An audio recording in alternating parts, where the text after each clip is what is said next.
오늘날의 큰 이슈 중 하나인 술 이야기가 이렇게 잠언에 구체적으로 쓰여 있습니다. 저는 술을 많이 마시지 않지만 가족들이 아직까지, 특히나 아버지나 주변 사람들이, 아버지 형제분들이 술 담배를 많이 하시다 보니까 이 모습을 현실로 많이 봤었어요. 술 취하고 왔을 때 모습을 보다가 저도 말씀을 준비하는데 여기를 보는데 참 마음이 어렵더라고요. 이 술 문제가 지금 문제가 아니라 이때부터, 이전부터도 있었구나, 이 옛날부터 술 문제가 있었구나라는 생각이 들었습니다. 그런데 요 며칠 사이에 한 달 됐죠. 모 가수가 술 마신 것 때문에 나라가 한번 들썩일 만큼 술이라는 문제는 우리 곁에 떠나지 않습니다. 그래서 그런지 에베소서 5장 18절에는 이렇게 말합니다. 술 취하지 말라. 이는 방탕한 것이니 오직 성령으로 충만함을 받으라 라고, 이렇게 바울도 말한 술 문제에 대해서 누군가는 또 이렇게도 말합니다. 그래, 술은 마시면 안 되는 게 아니라 취하지만 않으면 돼 라고 말합니다. 그래서 저는 오늘 본문을 가지고 이렇게 말씀드리고 싶습니다. 그렇게 극한에 가까운 절제를 하는 사람이 우리 주변에 몇이나 있나요? 바울은 말합니다. 나중에 디모데에게 너가 건강을 위해서 포도주를 한 잔씩 마셔도 돼 라고 합니다. 그렇게 내 삶에서 일정량을 컨트롤할 수 있으면서까지 절제하는 사람은 제 주변에 썩 많지 않은 것 같습니다. 대부분은 그 술에 적응을 해서 이기지 않고 그냥 사고치지 않으면 된다라고 살아가는 사람들이 참 많습니다. 저는 그래서 이 이기기 힘든 싸움인 술을 조금 더 확대해 보려고 합니다. 여러분 혹시 중독이라는 걸 아시나요?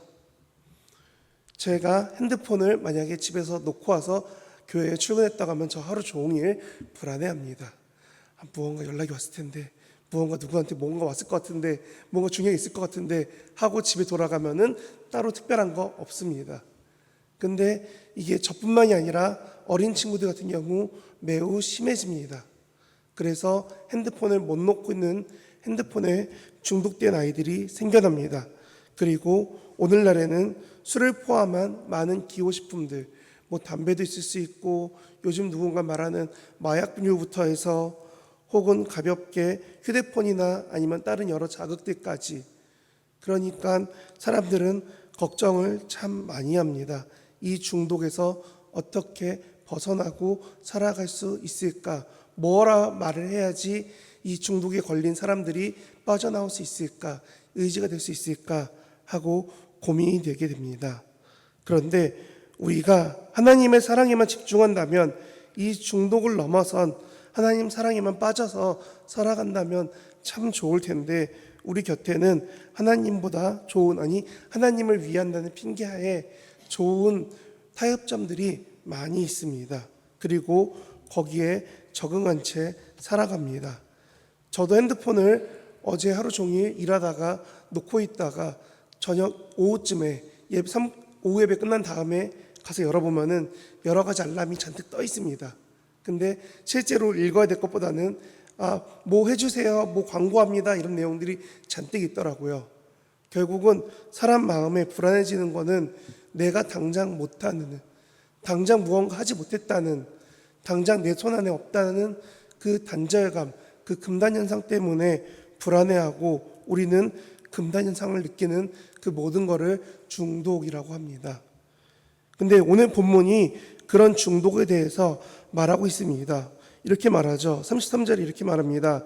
내 눈에는 괴이한 것이 보일 것이요 내 마음은 구부러진 말을 할 것이며, 34절에 너는 바다에 누운 자처럼, 돛대 위에 누운 자처럼 마음이 둥둥 떠다닐 거다라고 말합니다.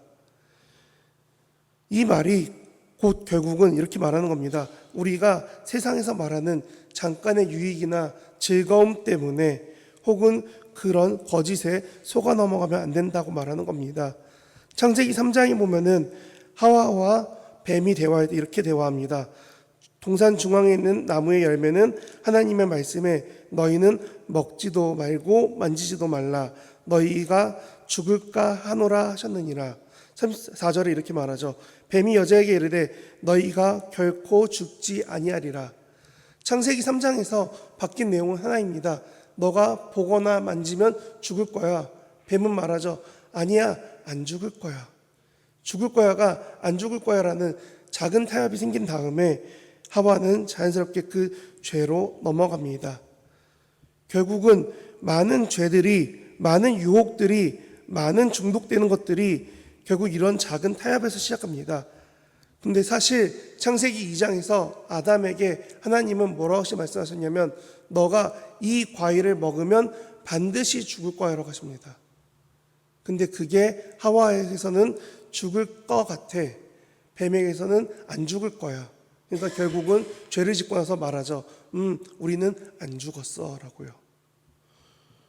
이런 타협들이 결국은 당시에 바로 죽는 거에서 잠시 잠깐 죽음이 뒤로 위보된 것처럼 우리 삶에서 술이나 다른 기호식품이 주는 편안함, 안락함, 나에게 주는 기쁨 때문에 우리는 중독을 선택하고 그 선택대로 살아가고 있습니다.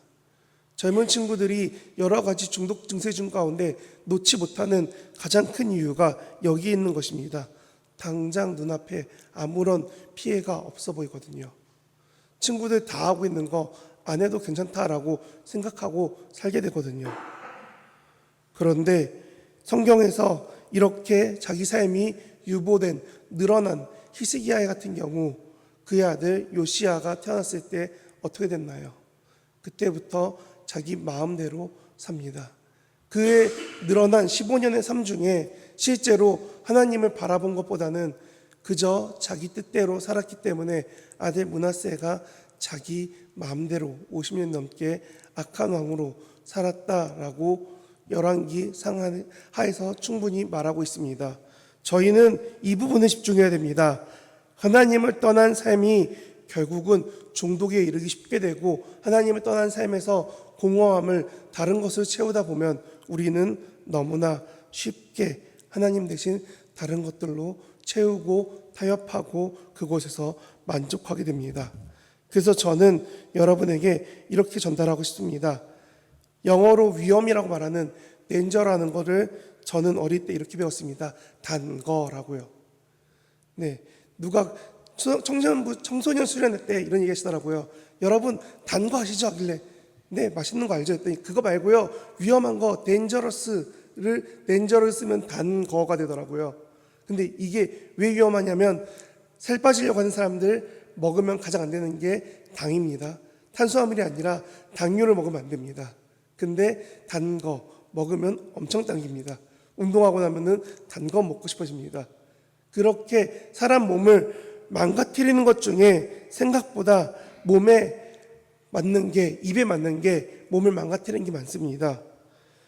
제가 아는 가장 쉬운 것 중 하나가 아이들이 미디어에서 폭력에 노출이 되고 게임에서 폭력이란 자극에 노출이 되고 결국은 그게 너무나 쉽게 옆에 친구들한테 폭력을 행하거나 발언을 하거나 그런 언어 행동 속에서 나타나도 된다처럼 배우게 되는 현재 사회가 그렇게 자극을 노출시키는 것처럼 혹은 젊은 친구들이 매운맛이 좋다고 마라탕을 먹고 혹은 더 맵고 매운 것을 찾아다니면서 먹으러 다니는 그런 모습들처럼 결국 우리는 자극이라는 것에 그리고 중독이라는 늪에 빠져서 쉽게 헤어나오지 못합니다.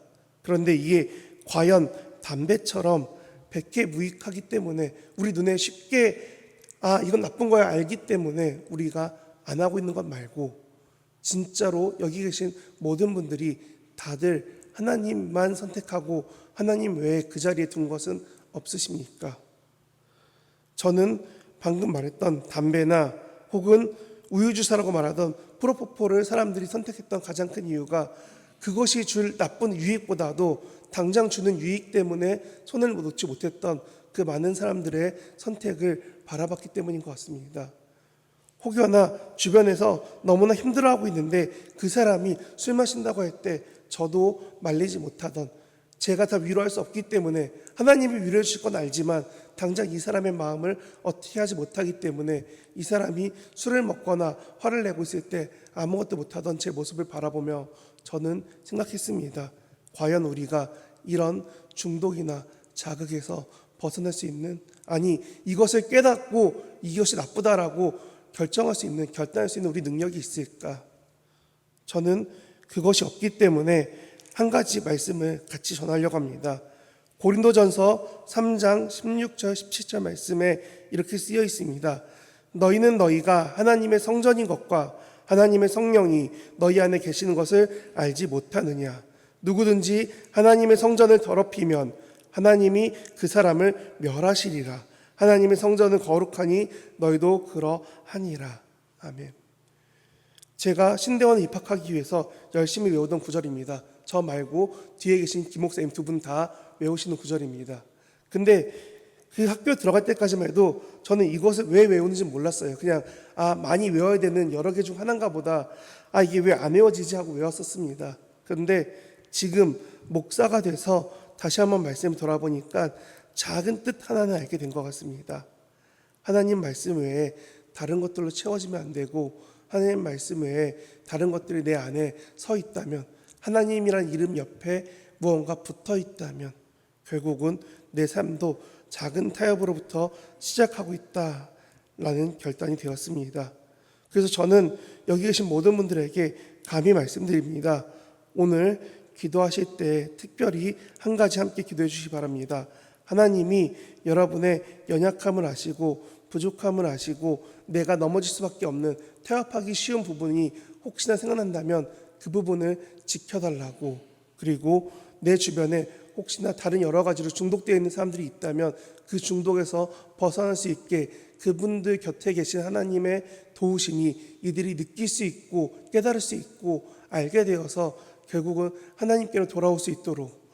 누군가 말합니다. 하나님을 제대로 만났더니 술, 담배가 끊어졌어요.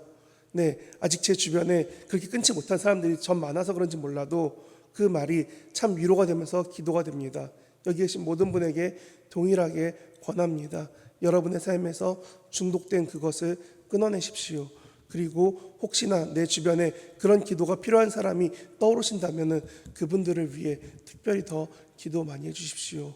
그분들이 하나님의 말씀으로만 채워진다면 고전 3장 말씀처럼 하나님으로만 채워지고 그 안에 거룩해질 것입니다. 그 삶을 위해서 내 자신이 먼저 기도하고 서로를 위해 기도하는 저와 여러분 되시길 진심으로 바랍니다. 기도하시겠습니다.